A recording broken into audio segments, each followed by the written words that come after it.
तो आज एक कंप्लेन आती है कि पेशेंट बोलता है कि हमारे वार्ड में एक पेशेंट है जिसको तुमने एक नर्सिंग स्टाफ दिया हुआ है, एक केयर टेकर दिया हुआ है, उसकी हर जरूरत है उसके पास पूरी हो रही है, वो सारे काम किसी और से करा रहा है, तो ऐसा क्यों? मुझे तुम स्पेशल केयर क्यों नहीं दे रही? मैं भी सेम वार्ड में हूँ, वो भी सेम वार्ड में है, वो भी उसी बेड पे लेटा हुआ है, मैं भी उसी बेड पे लेटा हुआ हूँ, ऐसा क्यों?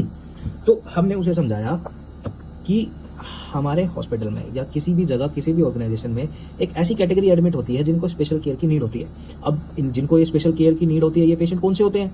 इन पेशेंट्स को क्या बोलते हैं? अकॉर्डिंग टू एनएबीएच बोलते हैं कि ऐसे कोई भी पेशेंट जो खुद की केयर या खुद के डेली नीड्स वाले काम खुद से ना कर सके, दूसरों के ऊपर डिपेंडेंट हो, हम उस कैटेगरी वाले पेशेंट को बोलते हैं वल्नरेबल पेशेंट। अब इस कैटेगरी में कौन कौन आता है, इसको हम एक एग्जाम्पल के साथ समझेंगे। PUP, PE, PU, PI। तो इसमें जो P है इसका मतलब होता है पीडियाट्रिक पेशेंट या न्यूनेटल पेशेंट, जिसकी कैटेगरी होती है 0 to 12 ईयर्स की, मतलब न्यू बॉर्न से लेकर 12 तक का एक पीडियाट्रिक बच्चा, वो इस कैटेगरी में आता है। दूसरा है E, एल्डरली पेशेंट्स, जो पेशेंट्स अबव 60-65 ईयर्स की एज के अबव जितने भी पेशेंट्स हैं सारे।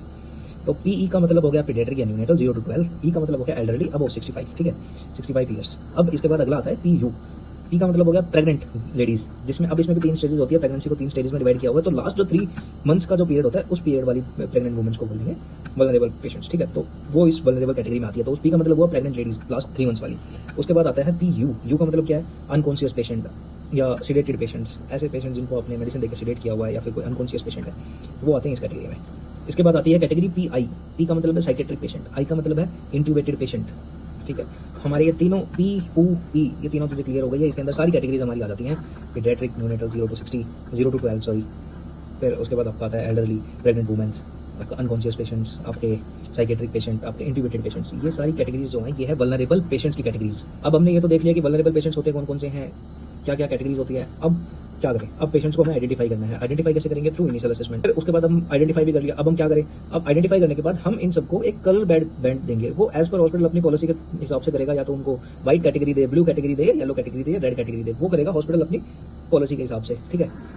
अब हमने कलर कोड भी कर दिया उनको। अब हम क्या करें? अब हम उनको कभी भी अकेला नहीं छोड़ेंगे, या तो उनके साथ उनका एक अटेंडेंट रहना चाहिए, या फिर हमने कोई भी केयर टेकर, हमारा GDA स्टाफ या कोई भी एक नर्सिंग स्टाफ उनके पास परमानेंट होना चाहिए, ठीक है। अब वो क्या करेगा? हमने पेशेंट आइडेंटिफाई भी कर दिया, उसको कलर कोड भी कर दिया, उसको एक स्टाफ भी दे दिया, पर वो करेगा क्या? वो करेगा उसकी सेफ्टी और उसको केयर करेगा, ताकि वो अपने डेली नीड्स वाले काम सारे हमारी हेल्प की वजह से कर सके। तो इन सभी पेशेंट्स को मिलती है स्पेशल केयर। अपने बोर्ड्स में साइनेजेस लगा के रखें ताकि खुद भी सामने से पेशेंट भी एजुकेट हो कि हाँ ऐसी भी कैटेगरी होती है।